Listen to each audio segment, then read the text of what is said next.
Eyes wired open, preparing for chemical and biological threats. The 2002 science fiction thriller 28 Days Later, depicting the effects of an outbreak of a virulent genetically engineered plague, was described as the first great apocalyptic movie of the new millennium. The film's narrative revolves around the idea of science out of control or possibly mismanaged. Beyond accidental release, the use of chemical and biological (CB) materials against individuals and communities has a long history and appears to be on the rise. Scenes such as the suspected chemical attacks in Syria have opened our eyes to the reality that groups are seeking to acquire, manufacture and deploy these substances to intentionally cause harm.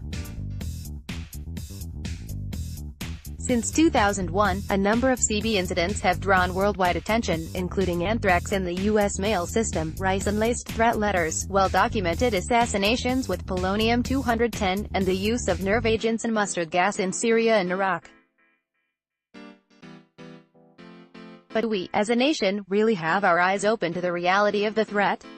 Are we doing enough at the operational and strategic policy levels to identify vulnerabilities and strengthen communities and national safety?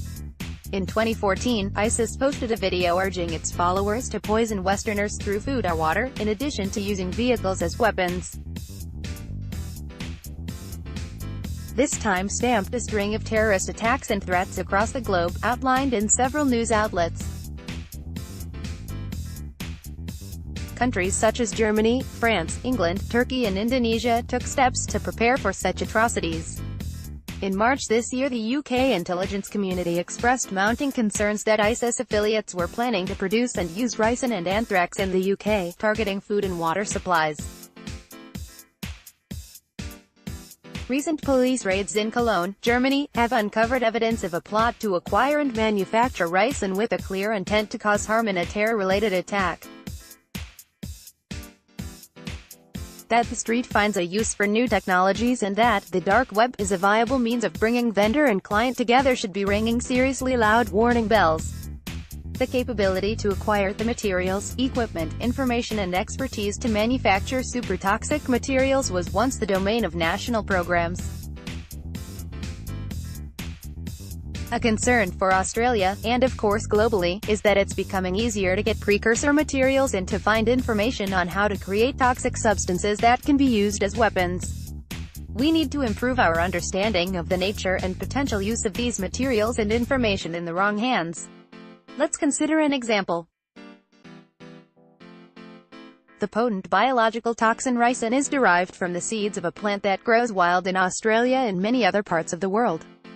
There's no treatment that can reverse the effects of exposure to it, and it's easier to make than methamphetamine. Ricin can be produced for a relatively small outlay, using household appliances and store-bought equipment. It would be relatively easy, for example, to manufacture enough toxin to kill a group of conference attendees through a free buffet. The deliberate nature of such an attack could go undetected for hours or even days. Are relevant Australian agencies ready for that scenario? In the absence of more regulation and restrictions, agencies need to be able to recognize the early warning indicators of a deliberate CB attack and act before it occurs or is repeated.